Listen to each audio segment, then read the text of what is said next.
오늘 본문을 이해하려면 12지파에 대한 가나안 땅 분배를 좀 자세하게 좀 알아봐야 합니다. 자, 여호수아서는 13장부터 이스라엘 12지파에게 땅을 배분하는 일을 기록하고 있습니다.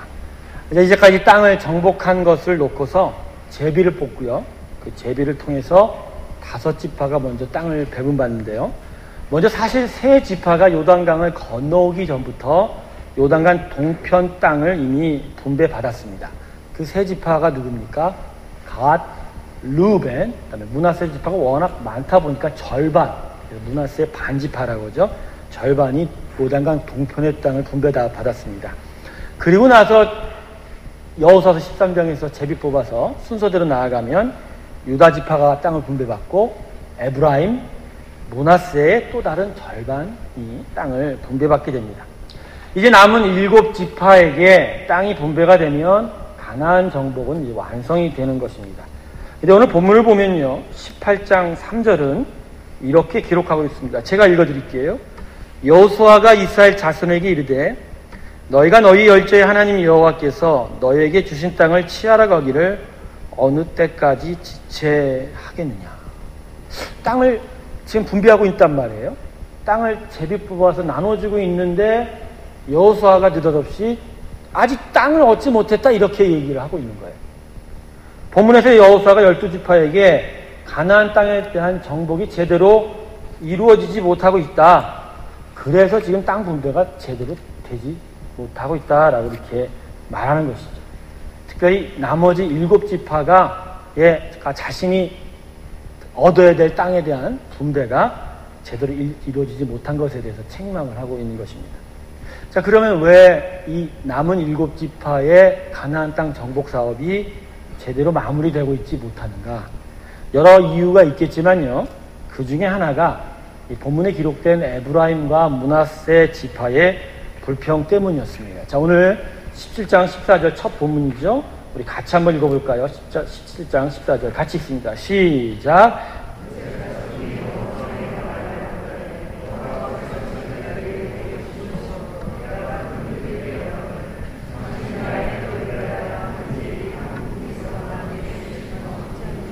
네, 어찌 일입니까? 14절의 말씀은 여러분이 이미 읽어보신 대로 요셉 자손들의 불평을 기록한 것입니다. 요지는 이거예요. 우리들의 인구가 많은데 우리가 받은 땅은 너무나 작다라고 이렇게 불평하고 있는 것입니다. 이 말은 좀 맞아요. 워낙 에브라임과 므낫세 지파의 숫자가 많아요. 분배받은 에브라임 산지, 그다음에 이스라엘 평야의 땅들이 이들이 살기에는 조금 비좁습니다. 그러나 여호수아가 오늘 본문에서 말씀하듯이 아직 정복되지 못한 살림으로 올라가라. 그 땅도 사실 그들에게 주어진 땅이거든요. 그러니까 아직 너희들이 다 얻지 못해서 그렇지 그 땅이 결코 적지 않다라고 여호수아가 말하고 있는 것입니다. 에브라임과 므낫세 지파에게 배분된 땅은요, 지금 이스라엘 땅을 보시면 알겠지만 매우 비옥하고 넓은 땅입니다. 에브라임 산지라고 칭하는 지역은 지금 구릉지대인데 언덕들이 많은 지역인데, 남쪽 유다 지파가 차지한 땅이 광야지대라고 치면 정말 이곳은 젖과 꿀이 흐르는 땅, 이스라엘 땅의 땅 중에 땅이라고 할 수 있습니다. 그리고 다른 지파에 비하면 매우 큰 땅을 차지한 것도 사실이거든요. 다만 유다 지파에 비해서 땅의 크기가 조금 작을 뿐이라는 것입니다. 그때 요셉의 이 두 아들로 시작된 에브라임과 므낫세 지파의 이 불평이 왜 문제가 되냐? 그것은 이 에브라임과 므낫세 지파의 불평을 통해서 남은 7지파에게도 그 불평이 전염되었다라는 것입니다. 여러분, 믿음도 전염되지만 불신과 불평도 전염됩니다. 여호수아서 1장에 하나님께서 여호수아에게 용기를 주시고 믿음을 세운 것은 사실 여호수아에게만 주신 축복이 아니라 여호수아를 통할 이스라엘 백성들이 그 믿음을 전파받고 전염되기로 원했던 하나님의 뜻이 있습니다. 믿음도 전염되지만 불평도 전염됩니다. 근데 여러분, 믿음이 먼저 빨리 전염될까요? 불평이 빨리 전염될까요? 불평이죠. 믿음은 전파되는 속도가 거의 100년이 걸린다라고 생각하면 불평은 1초면 쑥 지나갑니다. 그만큼 이 불평을 갖는 것이 참 나쁜 일인데요. 이스라엘 역사에서 요셉의 두 아들인 에브라임과 므낫세 지파의 발언은 대대로 큰 영향력을 가져왔습니다. 그것은 사실 하나님의 축복이었어요. 요셉이 야곱의 12아들들과 야곱을 애굽으로 내려와서 봉양하지 않았습니까?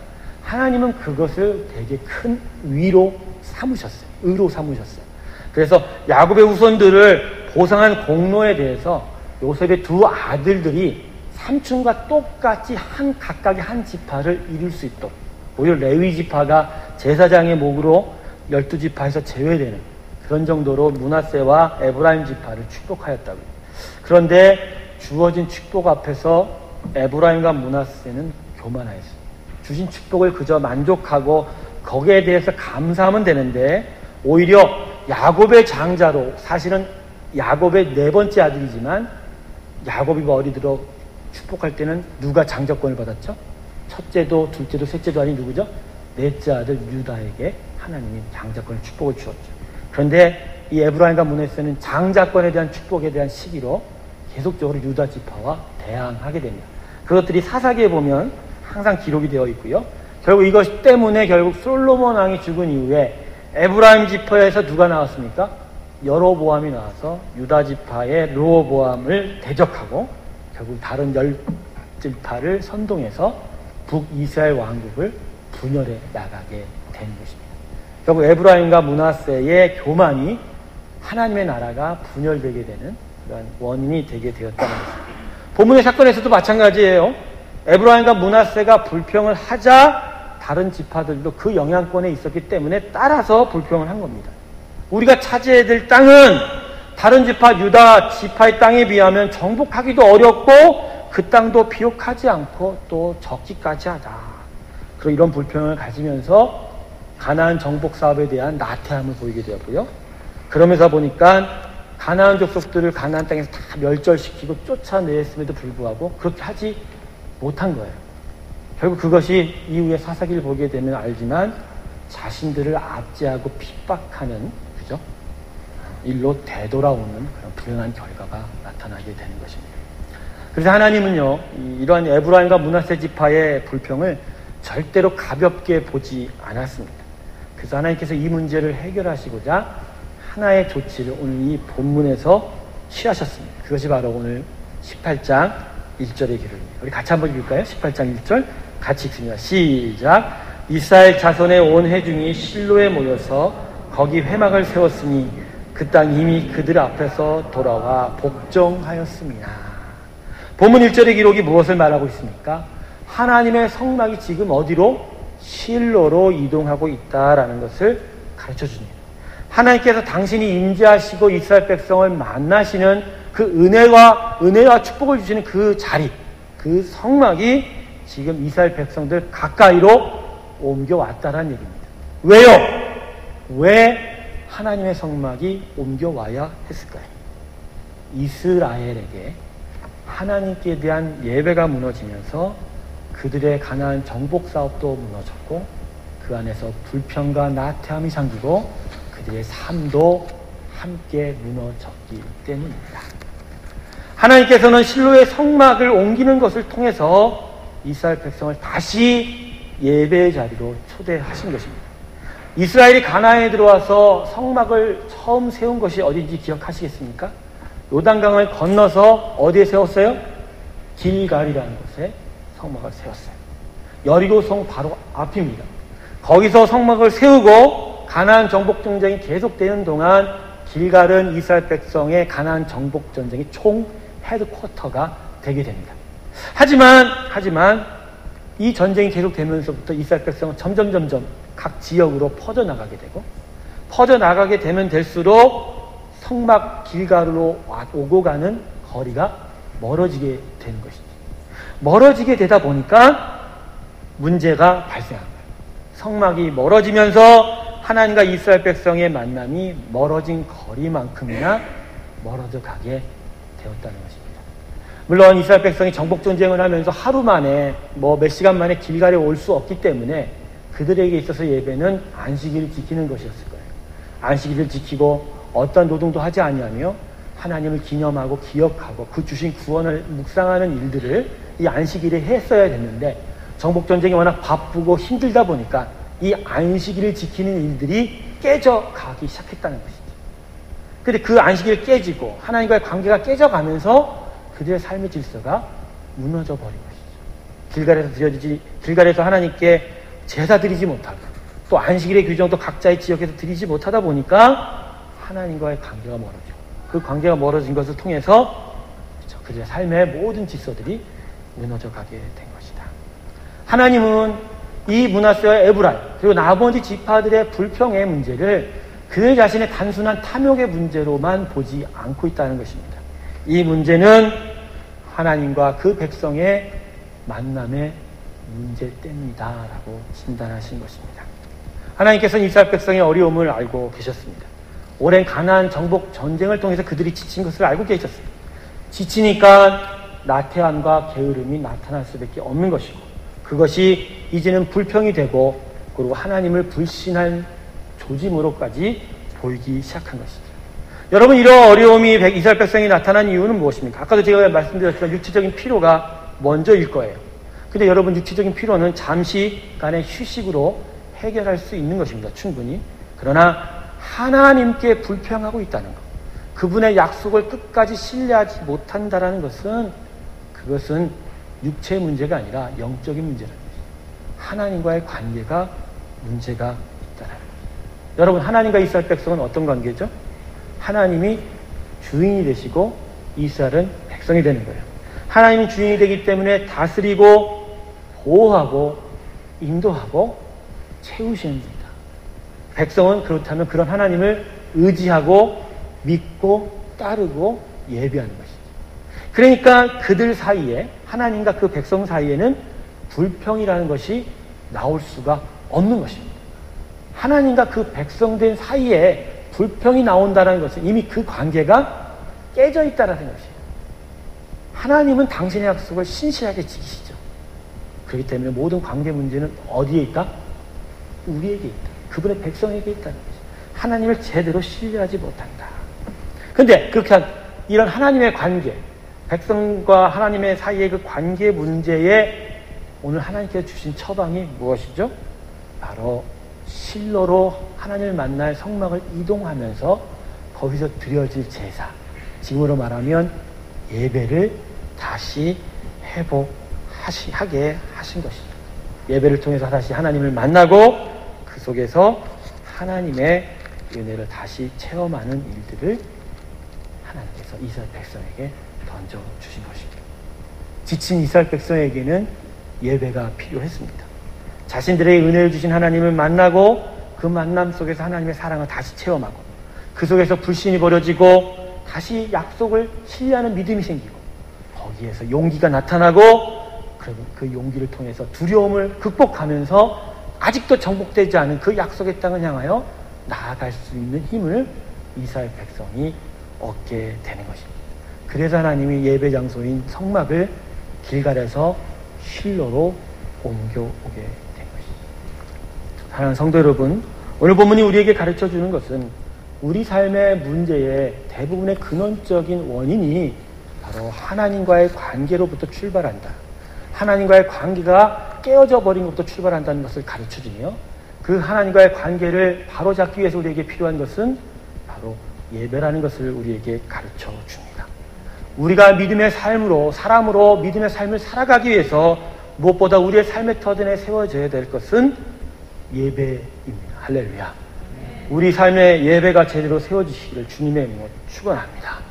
예배 가운데서 하나님을 만나고 그분을 경험하고 그분을 알아가는 일들, 그래서 그분께 경배하고 찬양을 드려져 가는 일들이 우리의 삶의 중심으로 세워지지 못하면 우리의 삶 속에서 나타나는 증상은 오늘 이스라엘 백성에 보여준 증상과 똑같을 것이라는 것이죠.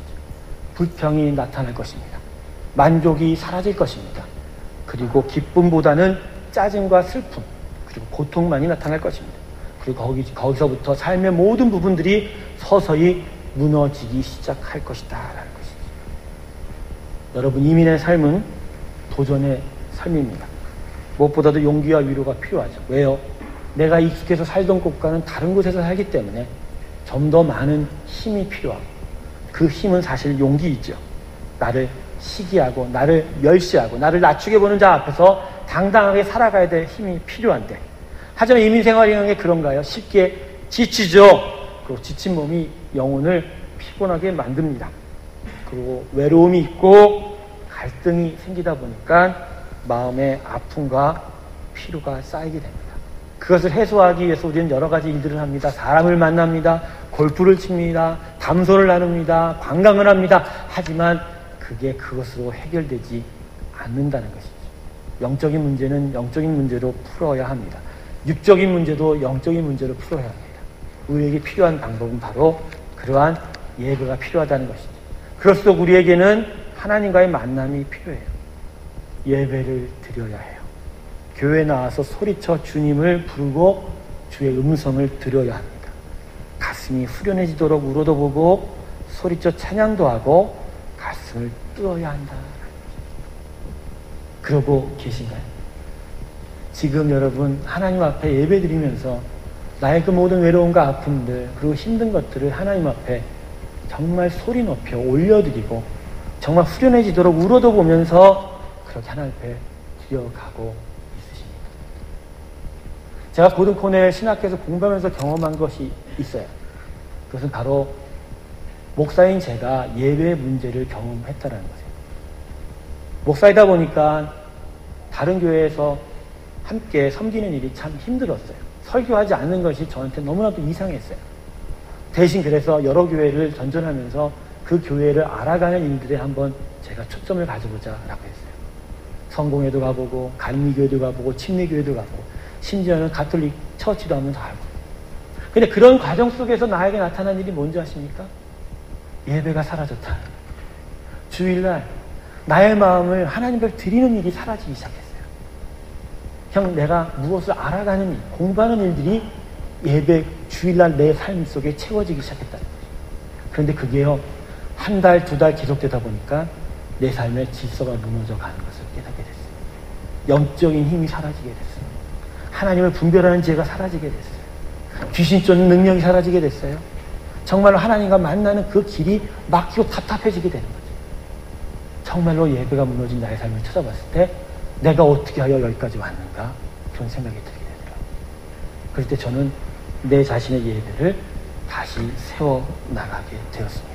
그리고 그 시작은 바로 주일 예배에 대한 새로운 초점과 집중이 되었습니다.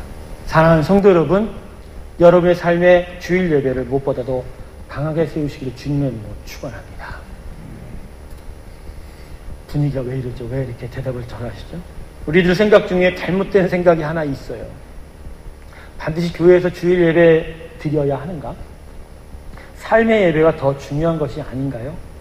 장소와 시간을 구분하는 예배보다 삶에서 예배하는 일이 더 중요하지 않은가요? 라고 우리는 우리 스스로 생각을 합니다. 처음엔 저도 삶의 예배라는 것이 우리에게 참 중요하다는 것에 동의했습니다. 근데 지금은 아니에요. 아닙니다, 여러분. 잘 들어보세요. 일상의 삶에서 장소와 시간을 하나님께 구별하여 드리지 못하는 자가 자신의 일상의 삶에서 하나님을 구별할 수 있을까요? 있어요? 없어요. 없어요. 나는 그냥 걸어가면서도 기도해. 나는 앉아서도 하나님을 예배해. 그런 말은 거짓말이에요. 그런 말은요, 주일과 모든 예배 속에서 하나님을 구별하여 드렸던 분들, 그래서 정말 하나님을 찾고 찾음에 별다른 어려움이 없어서 어느 곳에서라도 하나님을 만나기가 결코 어려움이 없는 분들이나 가능한 일이라는 것이죠. 근데 주일 예배를 전혀 구별하지 못한 분들이 나는 걸어가면서도 하나님을 만날 수 있어. 그거는 정말 거짓말이라는 거예요. 그건 자기를 속이는 거예요. 내가 주일 예배를 나오지 못한 것에 대한 변명일 뿐인 것이죠. 예배는요, 우리의 삶 속에서 가장 좋은 것으로 하나님 앞으로 나오는 일이에요. 거룩하신 그분 앞에 가장 깨끗한 마음과 정성으로 나아가는 것입니다. 그것이 진정한 찬양과 경배입니다. 그러므로 하나님께 드리는 예배는 구별됨이에요. 내 삶 속에 있는 그냥 그 모습으로 나아갈 수 없어요. 그 삶 속에 가장 좋은 것으로 하나님께 나아가는 마음과 자세가 있을 때 그 자리에서 예배가 온전히 하나님께 받아져 드려져 가는 것이죠. 흔히들 구약의 시대에 성막과 성전의 장소와 시간의 구별의 예배가 신약 시대에 들어와서 요한복음의 말씀처럼 신령과 진정을 드리는 마음으로 바뀌었기에 삶의 예배가 장소의 예배보다 더 중요하다고 여기는 경향이 있습니다. 그래서 주일 예배를 가볍게 여깁니다. 아니죠. 요한복음 4장 23절에 아버지께 참으로 예배하는 자는 어떻게 예배한다고요? 신령과 진실된 마음. 그 다음에 뭐죠? 진정으로, 자세의 얘기예요. 진정 예배할 때. 이건요, 그런 진실과 정성으로 하나님을 만나는 일이 예배라는 것이지, 구별됨이 시간과 장소를 구별하는 일이 필요 없다라는 말씀을 해석하시면 절대 안 되는 것입니다. 하나님은 당신을 하나님으로 구별하는 시간과 장소에서 우리를 만나 주십니다. 할렐루야. 삶의 예배는 우리 예배의 열매이자 궁극적인 예배의 완성입니다. 그러므로 시간과 장소를 구별하는 일이 먼저 있어야 시간과 장소도 구별하지 못하면서 일상 삶의 내용을 구별할 수 있는 그런 일들, 그거는 전혀 거짓말이다. 시간과 장소를 구별하는 일이 먼저 있어야 합니다. 사랑하는 성도 여러분, 주일을 귀하게 지키십시오. 주일의 생명을 거시는 여러분 되시길 주님의 이름으로 축원합니다. 제가 주일 예배의 의미를 묵상하다 보니까요, 주일 예배가 너무나도 귀한 뜻이 있더라고요. 이건 율법이 아니에요. 주일을 구별하고 주일 예배를 내 삶에 세우는 일은 내 삶의 주인을 바꾸어가는 일입니다. 물론 여기 있는 모든 분들은 삶의 주인이 하나님이라고 고백하신 분입니다. 그러나 내 고백과 내 삶의 불일치에 대해서 갈등하고 있으실 거예요. 근데 그 불일치를 줄여갈 수 있는, 그리고 그 불일치를 줄여가는 일들이 이루어지는 곳이 바로 예배라는 것이죠. 주일 예배라는 것이죠. 그러므로 주일 성수는 율법이 아니라 믿음 그 자체예요. 주인을 바꿔가는 작업이에요. 주일 예배. 하나님께 시간을 구별하고 장소를 구별하는 것으로 지금까지는 내가 나의 주인으로 살았지만 이제부터는 나의 주인은 내가 아닌 예수 그리스도입니다 라고 고백하는 것입니다. 여러분, 이곳에 나왔다는 것 자체가 이 시간은 내 시간이 아니라 누구 시간? 하나님의 시간이라고 고백합니다. 이곳에, 이 장소에 나왔다는 것은, 내가 이곳에 머무는 것은 나의 것이 아니라 누구의 것? 하나님의 것으로 드리는 것이다. 그러한 일들을 통해서, 그런 구별함을 통해서 배워가는 거예요. 내 삶 속에 나의 모든 삶의 터전들이 나의 왕이요 아버지요 주인이신 하나님께 드려야 한다는 것을 이 주일 예배로 배워가는 것이죠. 그렇기 때문에 주일 예배는 천상을 경험하는 천국잔치이기 이전에, 그 천국잔치를 경험하기 전에 우리가 그 경험하기 위해서 가는 훈련의 장소라는 것이죠. 여러분의 일상의 삶이 구별된 예배 삶이 되기 위해서는 주일부터 구별되어야 되고 주일 예배부터 여러분 삶 가운데 세워져 있어야 됩니다. 그래서 그 안에서 하나님을 배우고 익히고 알면서, 거기서부터 여러분의 삶에 하나님의 역사가 나타나기 시작하는 거죠. 할렐루야. 그러니까 여러분, 휴가 가실 때 주일 껴서 가면 됩니까? 안 됩니까? 이게 실제적으로 적용하시죠. 돼요? 안 돼요? 저도 한번 가봤어요. 유럽의 유명 도시를 갔어요. 주일날 예배 드릴 수 있을 거야 라고 사전에 생각을 하고 가지요.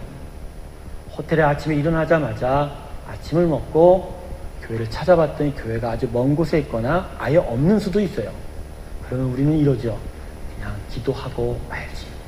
하나님은 우리의 기도를 예배로 받아주실 거야 라고 생각 다 하셨죠.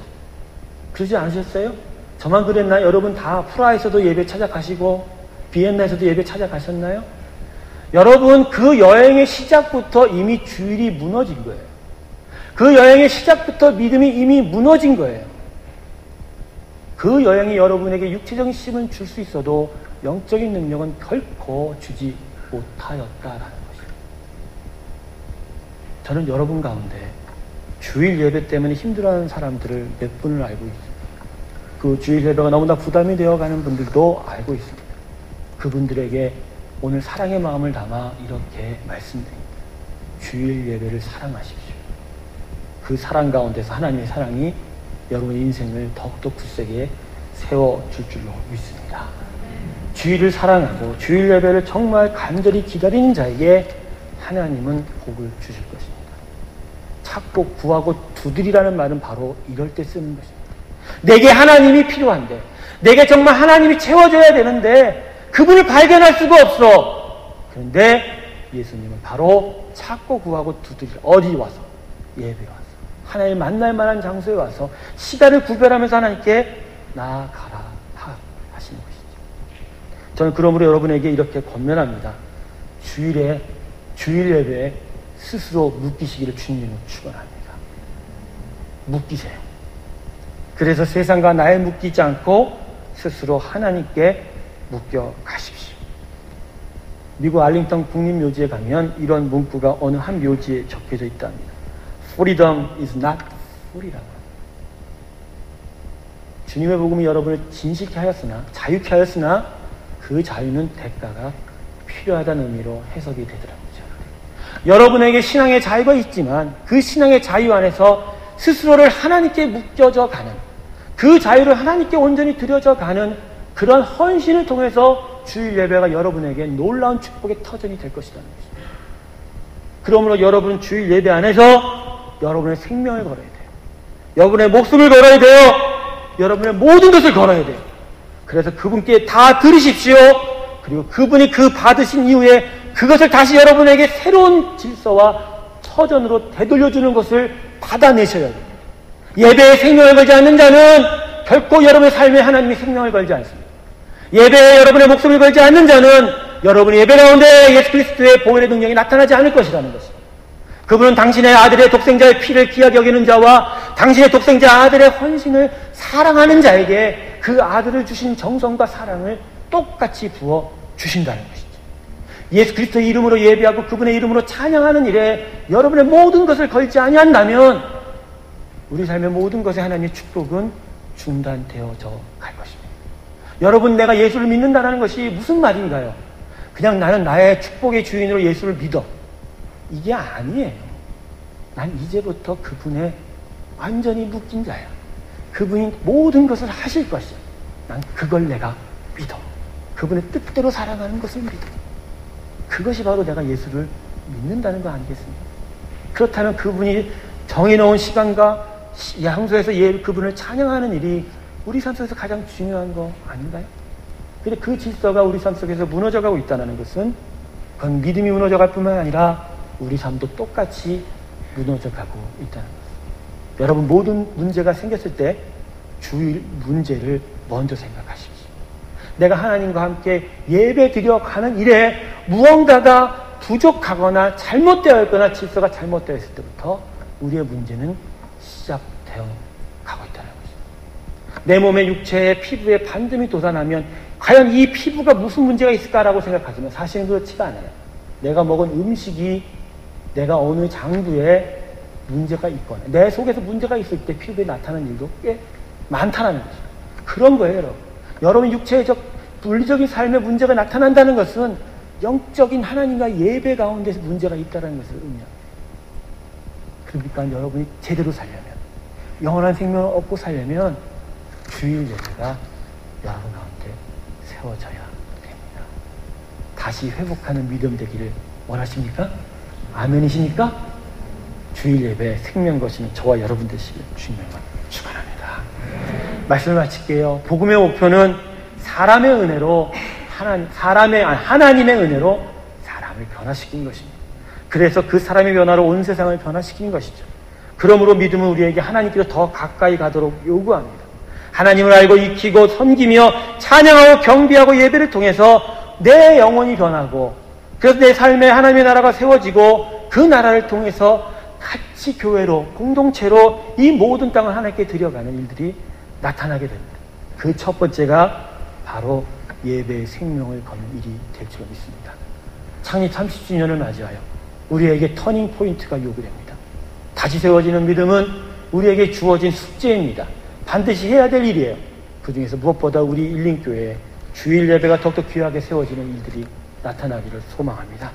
지금 이 예배부터 여러분의 목숨을 거시고 생명을 거시고 이 예배가 여러분의 생명이 되고 목숨이 될 때 여기서부터 아버지의 놀라운 사랑, 독생자 아들 우리에게 온전히 주시는 그 사랑이 저 2000년 전의 십자가에서 뿐만이 아니라 오늘 이 자리 여러분의 삶과 여러분의 인생 가운데서 동일하게 나타날 것입니다. 할렐루야.